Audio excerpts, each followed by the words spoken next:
This podcast is supported by Progressive, a leader in RV insurance. RVs are for sharing adventures with family, friends, and even your pets. So if you bring your cats and dogs along for the ride, you'll want Progressive RV insurance. They protect your cats and dogs like family by offering up to $1,000 in optional coverage for vet bills in case of an RV accident, making it a great companion for the responsible pet owner who loves to travel. See Progressive's other benefits and more when you quote RV insurance at Progressive.com today. Progressive Casualty Insurance Company and Affiliates. Pet injuries and additional coverage and subject to policy terms. Ready to level up your Tudor history game? Then don't miss Forging a Queen, Catherine of Aragon Before England. This 6-week online course dives into the fierce, fearless life of young Catherine before the crown, before the heartbreak. Led by Dr. Emma, who basically lived in the Spanish archives for a decade and a half, this is not your typical history class. Let's go forge a queen. Visit the show notes to sign up. This is the Tudors, Dynasty, and Beyond podcast. History with a twist. And now your host, Rebecca Larson. Hello and welcome back to the show. I'm your host, Rebecca Larson, and today I am very happy to welcome back to the show Dr. Linda Porter. Welcome. Thank you, Rebecca. It's a while since we've actually spoken, isn't it? I mean, we met when you were over last year, but I don't think I've been on the show for a while at any rate. Yes, unfortunately, I don't know what happened, but you haven't been. I think what happened was that life probably overtook both of us. Yes, you're probably right. I'm so excited to chat with you today because we talked about maybe doing a series on the husbands of the Queen, regnants of the Queen's husband. Yes. And I got so excited when you told me about this idea that you had that I was like, yes, let's do it. So we're going to start today, and we're going to talk about Mary, Queen of Scots' husbands. Indeed, yes. This is a topic which attracts a lot of attention. Much of it ill-informed, a great deal of it still prejudiced.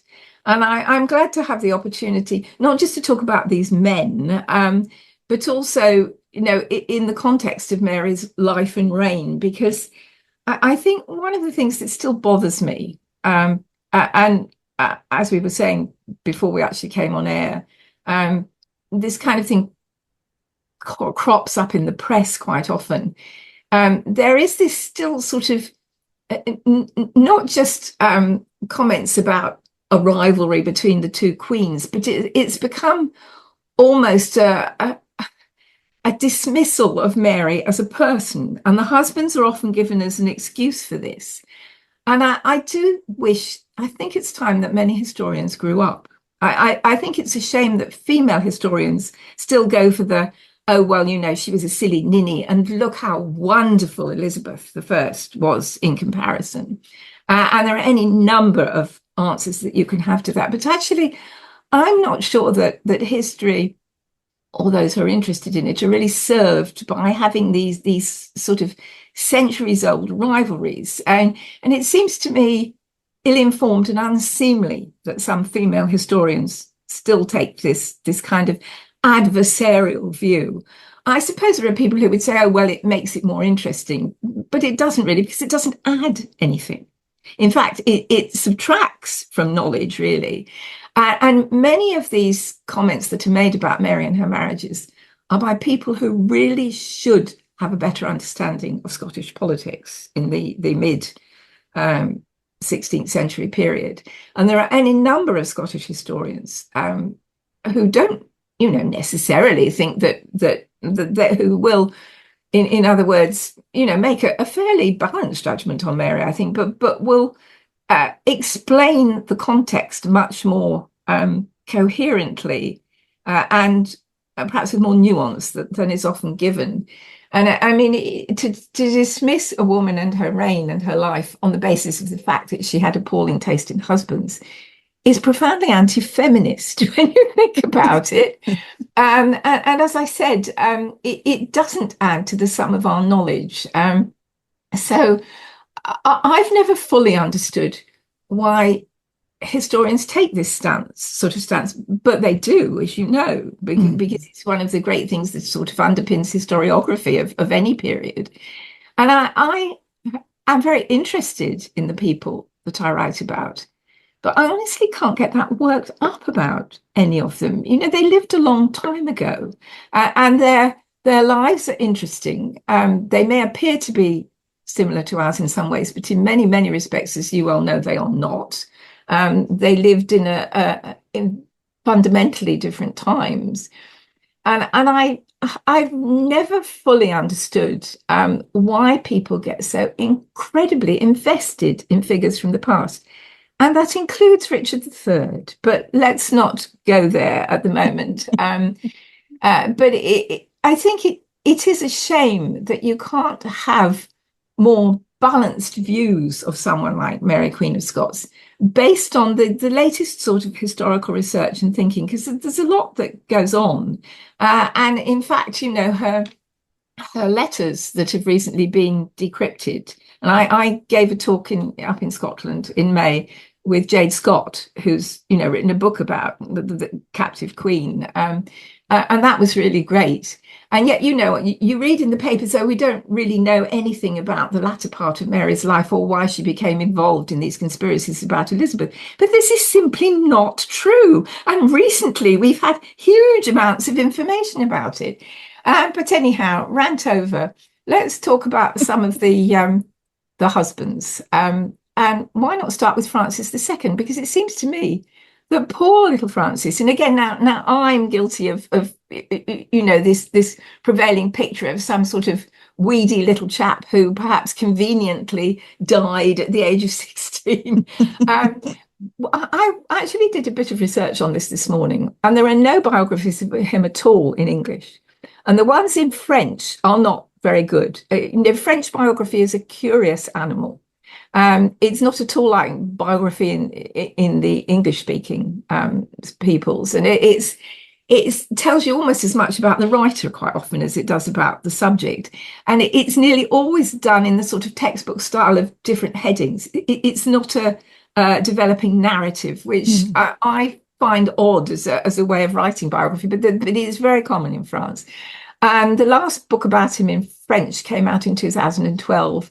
And it's part of a sort of general series on kings of France, and it's 240 some pages, which isn't bad considering he had a short life. But apparently, it's not a great work of history or biography. So I think he's the husband that gets overlooked. And I don't think you can say that she was stupid to marry him. I mean, marrying a monarch is never a really bad idea if you want to be a queen consort and also, perhaps rule with him jointly in your own country. But we don't know all that much about him. I think some of his letters survive. And he's always seen as a kind of sickly appendage, firstly to Mary, Queen of Scots, and then his mother, Catherine de Medici. So this boy, we don't, he doesn't really appear at all. And I don't actually know, honestly, whether he was sickly through much of his life. He's often represented that way. But so was Edward VI, as you know, for many, many years, and turns out to have been completely untrue. And eventually he died of, an ear infection, mastoiditis, which became bacterial and went to his brain. And that could happen to anyone, I think, whether healthy or not, in days when there weren't any antibiotics. Yeah. And so he sort of briefly appears on the scene, rather unfortunately coming to the throne after the death of his father, Henry II, in that jousting accident. And he'd already been married to Mary for a year or so when that happened. They were married in the first part of 1558, while Mary first was still on the throne in England before Elizabeth ascended the throne. And again, the wedding was all about her, which is perhaps very 21st century in a way. She wore this entirely white wedding dress to set off her red hair and her complexion.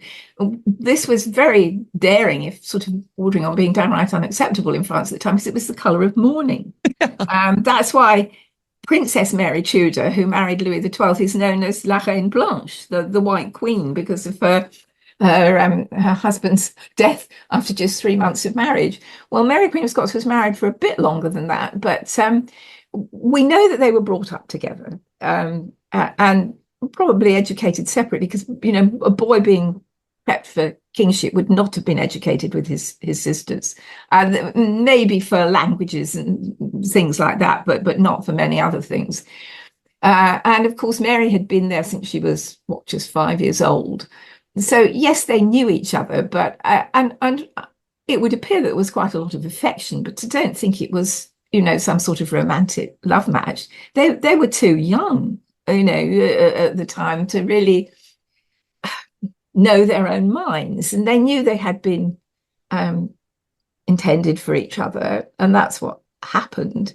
We don't, of course, know anything about the more prurient side of their marriage. We don't know anything about the sexual side of it at all. I mean, there was some indication that he wasn't even, probably wouldn't have been able to have children. But again, I think this is just one of these yarns that comes up years later. And there is some indication that Mary might have been pregnant and had a miscarriage in the sort of early months of the marriage. But again, I don't think we know anything about that for sure. So we do know, of course, that he would have had the crown matrimonial in Scotland with Mary. She had signed away, whether through naivety or just because she thought it was what was expected of her, most of her rights as queen regnant. But they would have ruled jointly.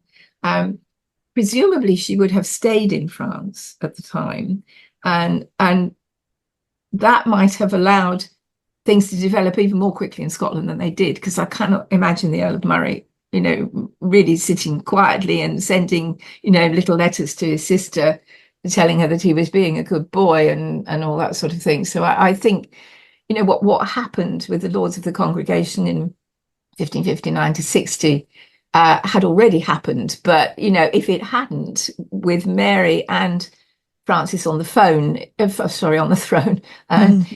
would have, things would have come to a head anyhow. And of course, Henry II, who was very much a sort of imperialist in an outlook, would probably have pushed for both the claims of Mary, well, he was going to, as we know, as Queen of England as well. So, it was part of this great scheme he had. He probably would have been more subtle about it than he's sometimes given credit for. But then, of course, he had this very grisly demise when this lance went into his eye, and he lingered on for quite a while afterwards and then eventually died. So Francis II, would have been well equipped in terms of education to come to the throne, and he was already furnished with a wife, so he didn't have to go looking for one. How much he was under Mamma's control at the time, I don't think we entirely know. And given the fact that, of course, Mary, Queen of Scots, was being pretty much directed by her Guise uncles, one could imagine that he might have had a fairly tricky time of it. Whether he'd have been able to negotiate it as he grew older, we don't know. There are some indications in his brief reign that he might have been, at least initially, more tolerant towards Protestants. I can't see that would have lasted because of the way that things developed with such bitterness and bloodshed in France. But we really only have these little inklings of what sort of king he might have been like, and I don't think we know very much about their court. And there probably is material in France, but I'm not aware that anyone amongst English-speaking historians has looked at it. So he, of course, fell sick in the autumn of 1560 and died in the December, leaving Mary a widow. And she may have been entering into a more fractious relationship with her mother-in-law already as queen consort. But certainly there was no reason for her to hang around in France, of course, as we know. Catherine de' Medici didn't want her there. Her Guise uncles had lost considerable, at least for the time being, influence with her returning back to Scotland, though they continued to want to try and use it as much as they could, but they couldn't do it with her as queen consort in France. So it was a brief marriage, which seems to have been quite affectionate, but ended very sadly. And he is probably one of the most overlooked of all French monarchs, and certainly one of the most overlooked of Mary's husbands. You know, he's there 1 minute and gone the next, virtually. But and of course, this left Mary with very little option but to come back to Scotland and to rule in her own right there as Queen Regnant. And I mean, it's often said that she didn't know anything about Scotland at all, but this is not true. Her mother and then her half-brother after Mary of Guise's death, she'd received regular briefings and saw, a lot of documents to do with Scotland. And she had kept up her Scots. The idea that she's some sort of sweetly lisping little lady coming back who doesn't speak a word of either English or Scots is not true. And she did speak some English as well, and probably learnt more while she was in captivity here years later on. But she arrived back and immediately started to look for a spouse, because it was what queens did. And of course, Elizabeth was, whether she was playing a game or not is an interesting discussion not to be had here. Elizabeth was doing the same thing. So, this is not stupid of Mary to decide that she needs a husband, or that she wants a husband even as well. I mean, she was a young woman. Why wouldn't she want a husband? And queens were not supposed really to take lovers. I mean, sometimes they did so in later years, like Catherine the Great and all that. But in the 16th century, and particularly in Scotland, it would have been considered rather improper, I think.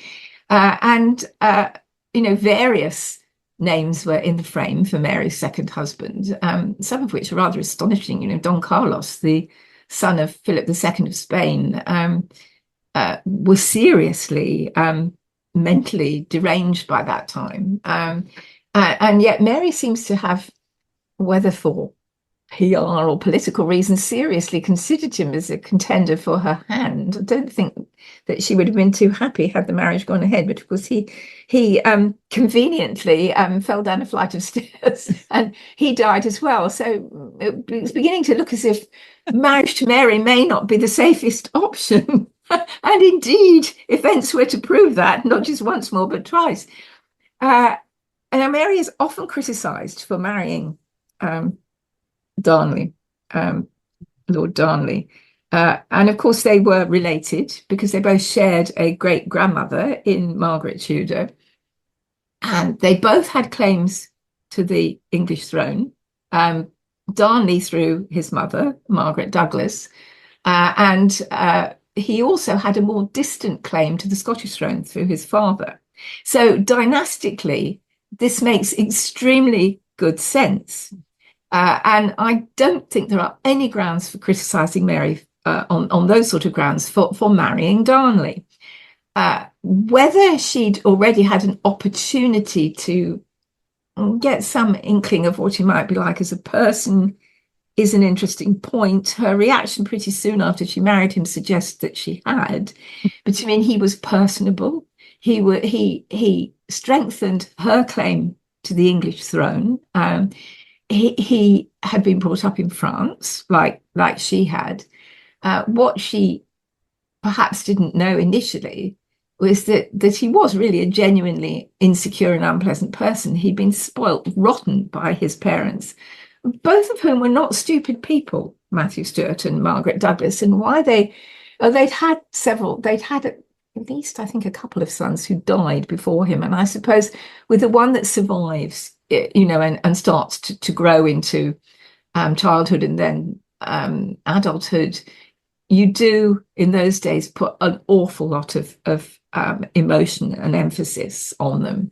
But he was well equipped in terms of education, linguistic ability, birthright and all that sort of thing to be her spouse. What he was not equipped at all, of course, was personally.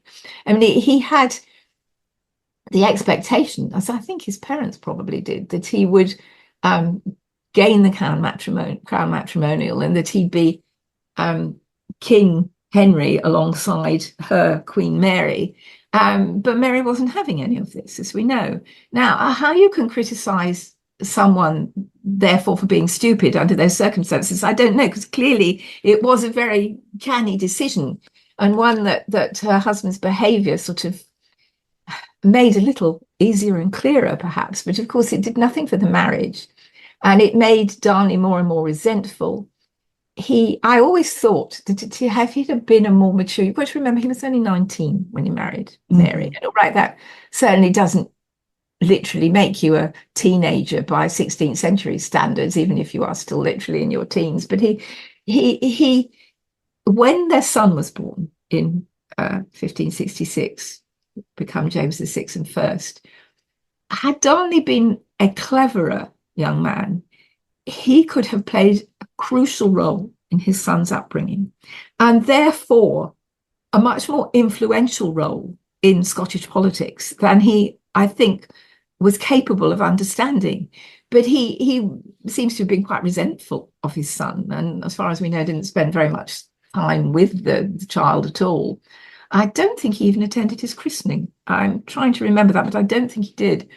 And so, this great opportunity both to redeem himself in the eyes of his wife and to put his own situation and position in Scotland on a much firmer footing was lost. And of course, there were a lot of people amongst Scottish politicians, including Mary's own family, who wanted to maintain their power and were clearly not happy with having a woman as Queen Regnant. And we also, I think, Rebecca, tend to overlook the fact that she is the first British Queen Regnant. And she came to the throne years before Mary I did, a decade and more, in fact. So her position was an interesting and important one in British history. But Darnley became, as I'm sure most of your listeners know, a focus for all sorts of malcontents in the Scottish nobility, notably James Murray, her half-brother, whose mother had once harboured the thoughts that she might marry Mary's father, James V, but in the end, of course, James V was a monarch and he wasn't going to marry a mistress, especially one who was inconveniently already married to someone else. So by 1566, late 1565, even by the time that Mary was pregnant, he had become thoroughly resentful. There was, of course, the attempt, probably literally an assassination attempt on Mary, in which David Rizzio, her Latin secretary, was the focus, but that may have been partly a blind. If Mary had had a miscarriage and died, it would have suited the purposes of the conspirators who murdered Rizzio, and he was murdered horribly. It would have suited them very well. And Mary again handles this crisis extremely capably. She, whatever resentment she felt against her husband, she suppressed, and she got him and herself out of Edinburgh very quickly to go further to the east.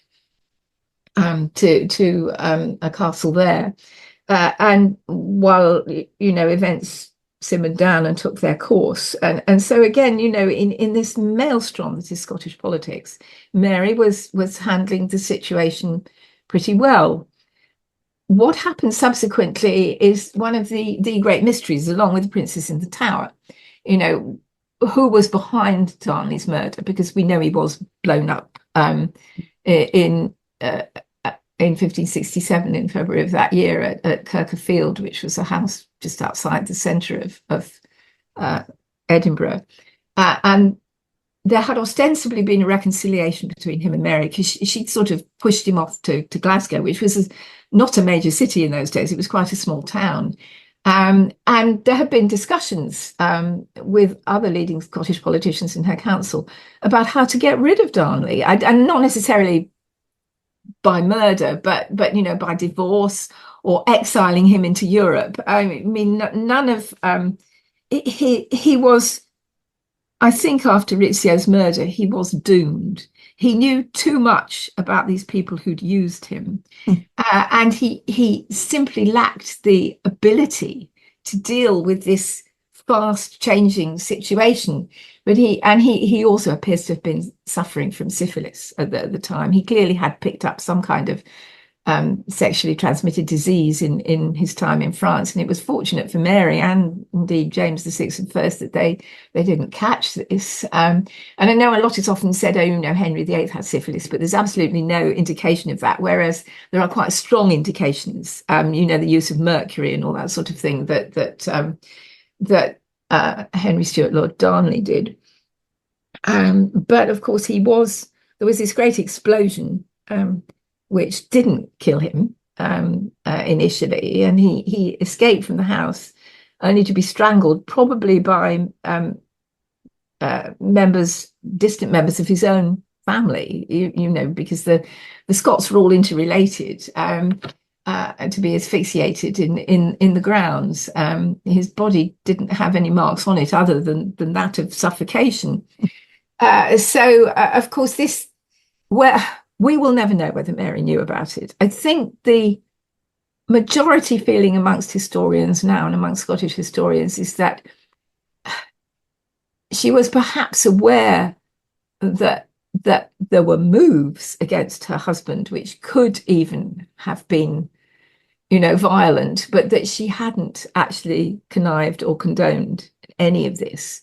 And that she was genuinely appalled by what happened and the impact this would have on her queenship. And she seems to have had some sort of nervous breakdown. Like Elizabeth, she was a very emotional woman. I mean, they were related. And all the time, of course, that Mary was initially in Scotland and looking for her husband and eventually choosing Darnley, people seem to overlook the fact that Elizabeth was running around with Robert Dudley, and that this was a huge scandal, much more than anything involving Mary until Darnley's murder. That Throckmorton, the ambassador in Paris, was literally too embarrassed to show his face outside the embassy for part of the time, and wrote all these pleading letters saying essentially, this of course is to paraphrase them rather wildly, for God's sake, stop her doing this. And of course, eventually, there was an equally great scandal in the mysterious death of Amy Robsart. So you've got these two queens with two mysterious deaths on their doorsteps very nearly. But Mary is the one that gets all the flack. And Elizabeth is this is kind of glossed over as, oh, well, she would never have married him anyhow. Again, that's something we don't know. And probably of all the men who courted her, he was the one that she perhaps would have married if her hand was essentially forced by the demise of Amy Robsart. Mm-hmm. But I think this, the fact that Mary gets all this criticism while Elizabeth is just sort of excused as youthful hijinks or something is really quite remarkable. But Mary, whereas Elizabeth, of course, who I don't think she knew Amy Robsart, she might have met her once or twice, but she certainly wasn't emotionally involved with her. Whereas, of course, this was Mary's husband. And naturally, her reaction, which was a slow one, was criticised. And Elizabeth wrote all sorts of rather high-sounding letters, oh, madam, what have you done, kind of thing, where Mary had forborne from writing to her about Robert Dudley. And of course, as you may recall, there was some question that Dudley would marry Mary, Queen of Scots. I don't think Elizabeth ever intended this seriously. And of course, Mary took it as an insult. The concept of they're all living in London in some sort of ménage à trois is something that you could write a good historical novel about, actually, a good historical fantasy, I think. But anyhow, Mary was roundly criticised for, not having taken immediate steps to apprehend the killers of her husband, because there was a fair degree of suspicion as to who they might be. And eventually, of course, she married Bothwell, James Hepburn, Earl of Bothwell. And this is the marriage for which, no one can forgive her. How could you possibly marry this man who probably had arranged the murder of your husband and with whom you were apparently passionately in love? Though there is no evidence for that at all. And Mary knew, because she'd seen how violent Bothwell could be. And although he does seem to have been a man who was attractive to women, God knows why when you see portraits of him. But well, of course, in those days you were all expected to look serious and not to say downright furtive, which he does in his portraits. I mean, the idea that happens now, that, you know, you're supposed to have a wonderful set of teeth to smile at the camera, would have been thought incredibly odd. I mean, even into late Victorian times, photographs of my ancestors, they all look dead serious. Being painted or something like that was a serious business. But he does seem to have been attractive to women.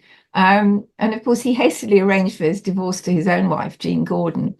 And I think the majority feeling now amongst historians is that he did kidnap Mary, that she didn't. You know, you've seen even the latest movie with, I never know how to say her name, Saoirse. Yeah.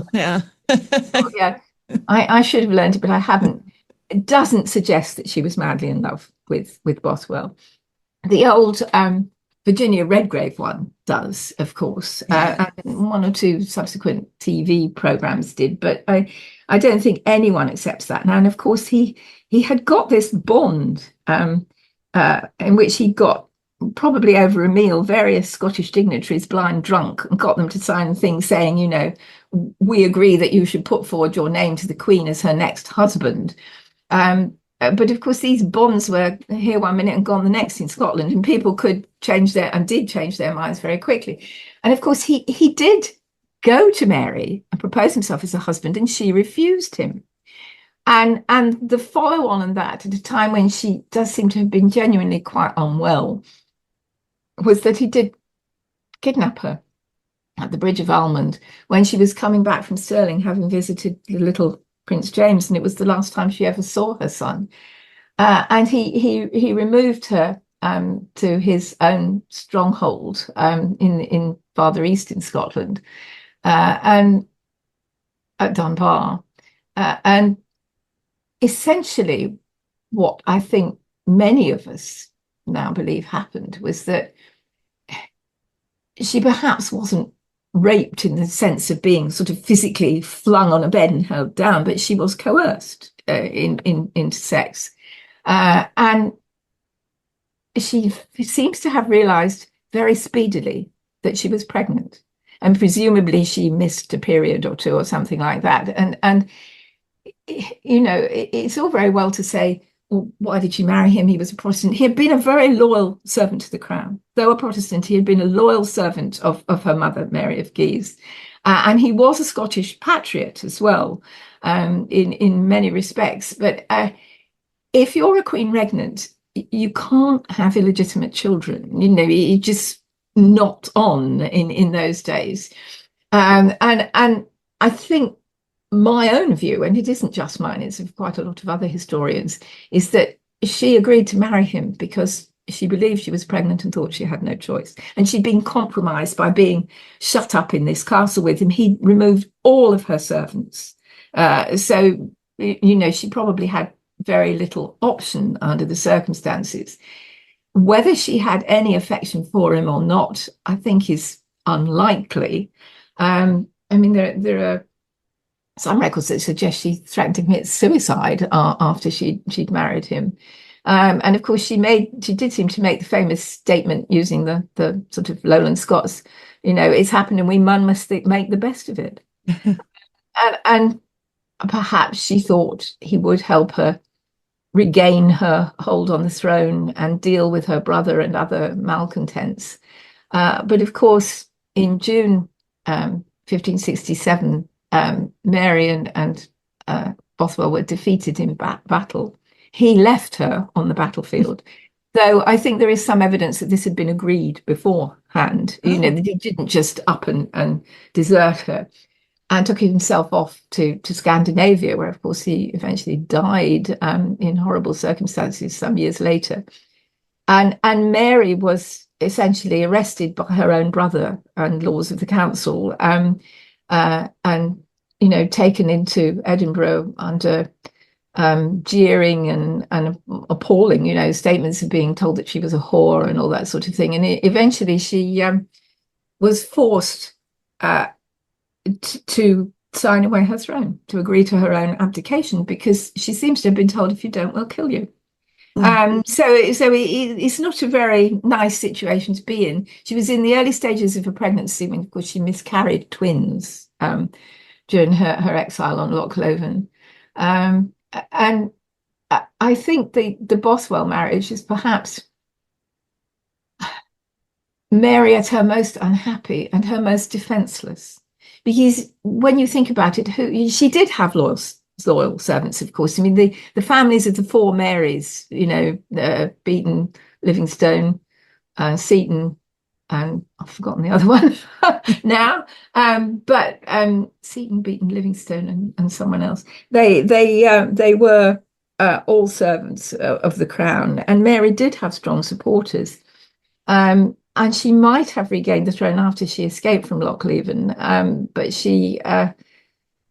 her forces were defeated at Langside, which is just outside Glasgow. The chief of her troops, the Earl of Argyll, seems to have had some sort of epileptic episode or stroke or something, and Mary fled south. While I was up in Scotland in May, I visited Dundrennan Abbey, which was where she spent her last night in Scotland. It is rather a fine ruin, and it was very, very interesting to go there. There was nobody else there when we arrived, and just rooks cawing in the trees behind.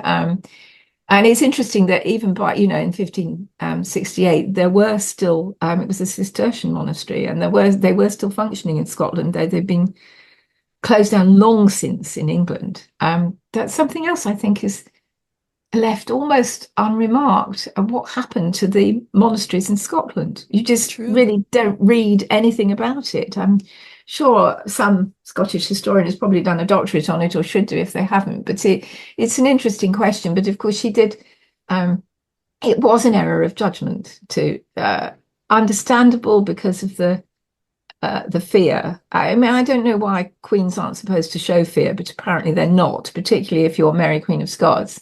And she did come across the Solway Firth and into England, which was a terrible mistake. But she couldn't really have gone to France, I don't think.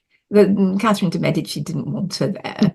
And she was by that time pretty firmly in charge of her even younger son, Charles IX, who succeeded his elder brother when Francis II died. And of course, even in England, there were rumours of who she might marry eventually. Duke of Norfolk got sent to the scaffold for having had his name linked to her. The rest of her life was a very sad and miserable one, I think. But I think it's unfair and just not a good grasp of history to always go on about, oh, well, the husbands, and some of my friends I've heard say that sort of thing. And I sort of go, and there's always well, Elizabeth would never have done this. What would Elizabeth have done if someone had stuck a pistol into her stomach when she was 6 months pregnant? And I don't think Elizabeth could necessarily have dealt with the Scottish nobility any better than Mary did. Mary's political advisors, her councillors, were competent men, and who were willing to be loyal to her while they thought it was still in their interests. And that is a difference with Elizabeth, of course, because Elizabeth's advisors, many of them, well, certainly Cecil, had stuck with her basically through grimmer times. And she was loyal to most of her advisors, and as I think Mary would have been if given the opportunity. But the political situation in Scotland was so difficult. The Scottish nobility are not like the English nobility. I mean, they're not all. I remember Julian Goodare, who's now emeritus professor at the University of Edinburgh, who's a wonderful historian. He isn't a Scot by birth, actually, but he's long since become one, saying to me when I was first talking to him about my earlier book, Crown of Thistles, which is about Mary, Queen of Scots' backstory, essentially, saying, please don't represent all of the Scottish nobility as murderous thugs, because they weren't all like that. which is true, but an awful lot of them were capable of being murderous thugs if they thought there was something in it for them. So that's really my take on Mary and her husbands, which is to ask people to think a bit more widely about it and not be so judgmental about a situation in which we can't really understand what we might have done as women in those situations. And it's very clever and blasé to say, oh, well, Elizabeth would have handled it better. But we don't know that. And Elizabeth's behaviour with Robert Dudley rather suggests that she might not have. On that point, I rest my case. Well, I really want to know, after what you just said too, but in your view, was there ever a point that Mary, Queen of Scots, could have turned things around? The Disney Plus Hulu HBO Max bundle. Plans starting at just $16.99 a month. No one will ever break us apart. Catch Marvel Studios' Thunderbolts: The New Avengers on Disney Plus. You can't escape the past. Alien Earth on Hulu. This ship collected monsters. And Final Destination: Bloodlines on HBO Max. Death is coming for our family. The Disney Plus Hulu HBO Max bundle. Plans starting at $16.99 a month. All these and more streaming soon. Visit Disney Plus Hulu HBO Max bundle.com for details.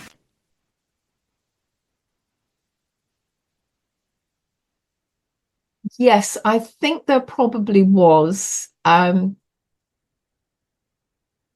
it not been for the murder of Rizzio.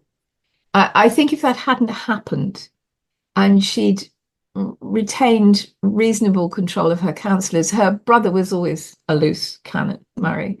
And then, of course, you have Elizabeth in England, who was, with Cecil particularly, certainly not unwilling to exploit these kind of situations if it meant that the Protestant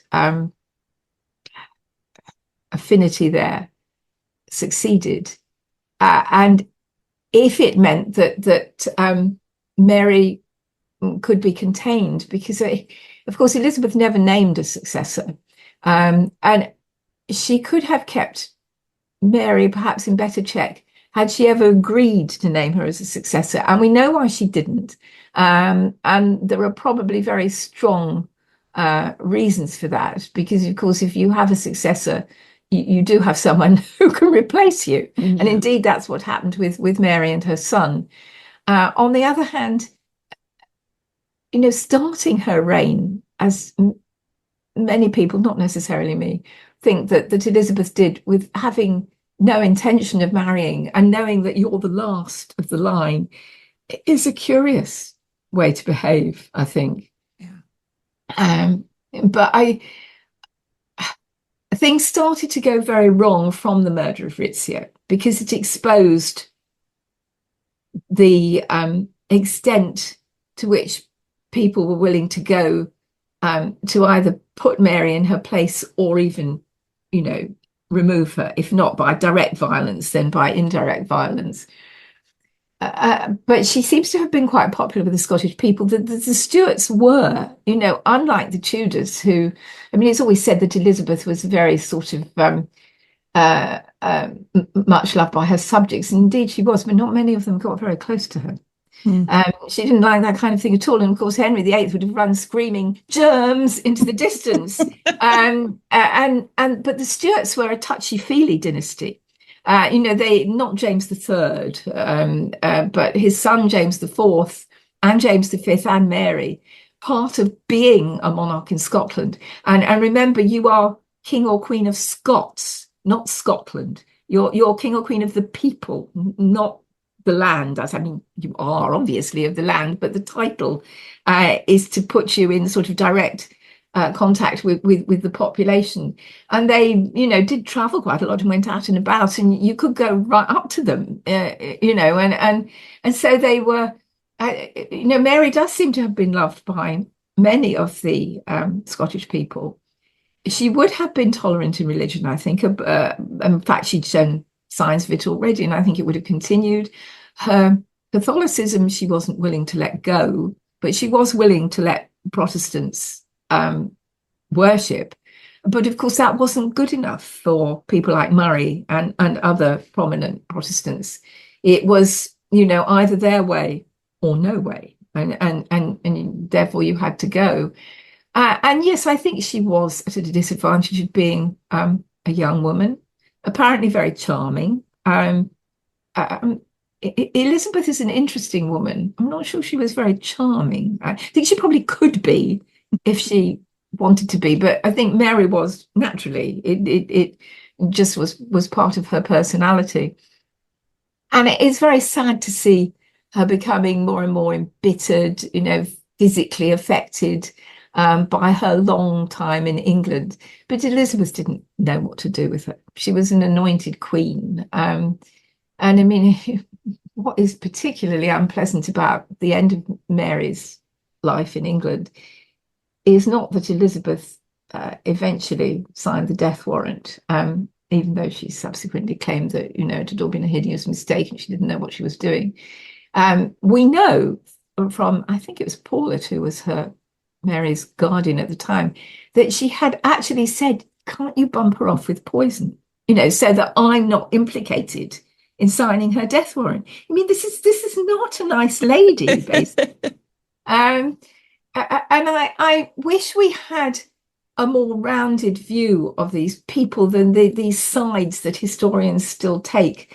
Elizabeth was a great monarch. She had very good judgment in advisors, if not in men as such. She had a clear vision of what she wanted to achieve and perhaps the best way to achieve it. The course of her life made her harder, of course, especially after the papal bull excommunicating her. And she was to discover, of course, that you can just as easily be a plot of an assassination if you're childless than if you've got heirs. So it is a sad relationship, I think, the two queens in one aisle. And I think this ballet that's, is now about to be danced up in Scotland at the Edinburgh Festival is going to try and show them as, buddy buddies. And the comment's been made that they addressed each other as sister. But that's what queens did in those days. I mean, if she'd been writing to someone in some distant part of Europe, Elizabeth would have addressed her as sister. That was what you did. You were a sister queen. It doesn't mean that you felt the sort of sibling affection that you would for a sister. It's just to misunderstand the whole period, basically. But those are Mary's husbands. They all met very sad ends. Actually, They did. Two of them, one of them through sickness, one through violence, and Bothwell had lost his sanity, having been chained to a pillar for years and years in a prison in Denmark. Again, various people have sort of mooted the idea of trying to write a revisionist biography of Bothwell, and none of us have yet sort of had the courage to do it, because there probably are things that could be said in his favour, but he was basically a violent thug. And Mary knew that all too well when she married him. So I'm afraid he was one of the violent thugs that Julian Goodare told me to be careful about describing. But no, they're an interesting trio. And of course, the next Queen's husband that I'll talk about is a very, very different man. Very different, Philip II of Spain. He's always called Philip II of Spain, but he actually, of course, he had been ruling in Spain at the time, but he was a Habsburg. I mean, one of the things that I'll say about Philip, because I'll say it again, because not everyone might listen to this, is that, I think we certainly a lot of people who just know this tangentially assume that if you're King of Spain, you must have loads of jet black curls and earrings. And, if you've ever seen a portrait of Philip II, you will know that primarily he was a Burgundian Habsburg. Didn't look remotely Spanish. But that's another story. Yes, I'm excited for that next episode too. And this episode was so enlightening because I feel like you said, history has done a disservice to her story. And I feel like what what history has told us is almost led by I don't want to say this, but like a sexist mentality because she was a woman, all I of these agree. things. Yeah, yeah. I mean, I'm sure some of the female historians now working who are very critical of Mary would deny that. But, I think in our conversation, we've made a number of points about, Mary as a female monarch and how, in certain respects, she does compare in behavior and outlook and emotions to Elizabeth. Yeah. But she's the one that always gets the, oh, silly ninny, look at those awful men she married. But I just think that there is much more evidence now, and much more is known about her period of rule in Scotland, which until things started to go horribly wrong at the end, was quite successful given the difficulties of the country. And of course, the fact that it hadn't then and still wouldn't until the following century, 1625, had a monarch that had come to the throne and the majority for centuries, not since literally the early 15th century. And yet somehow, murderous thugs aside, it was governed responsibly overall and successfully.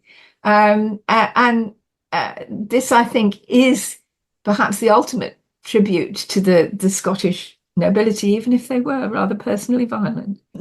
Yes. Well, I want to give you an opportunity too to pitch your books to the listeners in case this is their first time, in case they're living under a rock and haven't heard of it. Written two books in which Scotland features, and one in which Mary does feature, but not the whole of her life.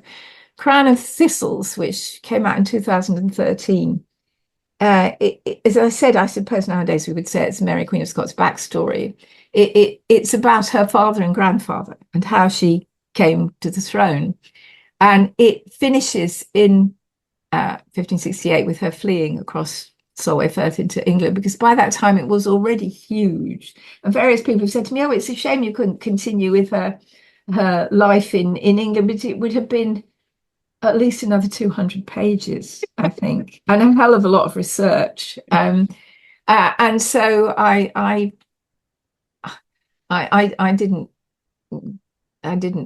stopped at that point, because that is the end of her queenship in Scotland, after all. So, and then last year, and it's about to come out in paperback in November, my book on her great grandmother, Margaret Tudor, the elder sister of Henry VIII.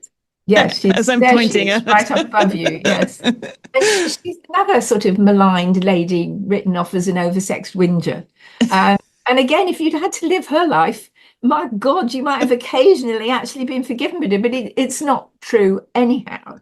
And we know a lot more about her now, and the fact that she married James IV of Scotland, who's one of my favourite monarchs. I said I don't get passionate or emotional about monarchs, but I do think I would have liked to have met James IV, though not when he was in one of his dentistry modes, because hapless nobles had their teeth pulled out by James IV when he was indulging in many of his scientific interests.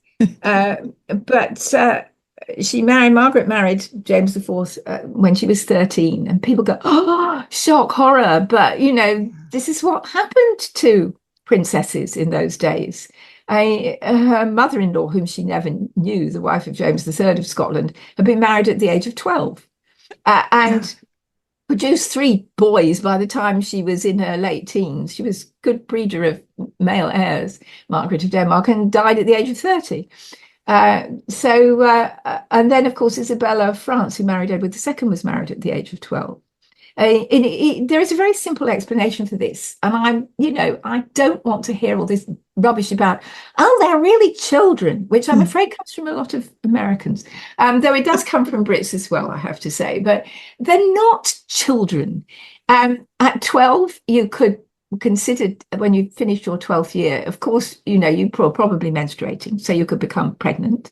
Mm-hmm. And if you're an aristocratic or royal lady, you're immediately likely to be married off. That doesn't mean that you cohabited necessarily. They normally didn't cohabit until they were certainly 14, if not 15. But this was still quite common in the 17th century. Barbara Villiers, the mistress of Charles II, her mother was married at the age of 15 and widowed at 18 when Barbara was 3 years old. But somehow this doesn't seem to shock people quite so much. I don't know why. And I mean, it has to be said in James IV's favour, and he was an inveterate womanizer, though he did calm down a bit after he married Margaret. She didn't actually become pregnant until she was 16. Clearly, the marriage had been consummated without going into gory detail to some degree, because it would have had to have been. Otherwise, it can be annulled. Right. But thereafter, he was careful not to get her pregnant until she was of an age to bear children. And yes, hers is a very, very interesting life. And of course, we always say, oh, well, Mary, Queen of Scots was a disaster, and Margaret Tudor was someone who was only interested in jewels and clothing. Not surprising for a queen. I don't recall many queens who weren't interested in jewelry and their wardrobe, but still. And yet it is her line that sits still on the throne of the United Kingdom. Yeah. And many people just don't know this. There are a lot of people who don't even know that Henry VIII had two sisters, let alone that the current monarchy, and ever since James VI has been descended from her. So she was a lot of fun to write about, and quite a lively lady. Yeah, I really. She had trouble with husbands as well. Her last two weren't much good, a bit like poor Mary, Queen of Scots. In fact, people do see parallels there, which I think is stretching it a bit. I think it's coincidence, but her Margaret's last two husbands were pretty useless as well. Yeah, that's another story, right? We got to go out and get your book and read more about that. Yeah. I'll be sure to include all the links in the show notes so you can find Dr. Linda Porter's books. Linda, thank you so much. Rebecca. It's a great pleasure to talk to you again, and I hope I'll see you quite soon.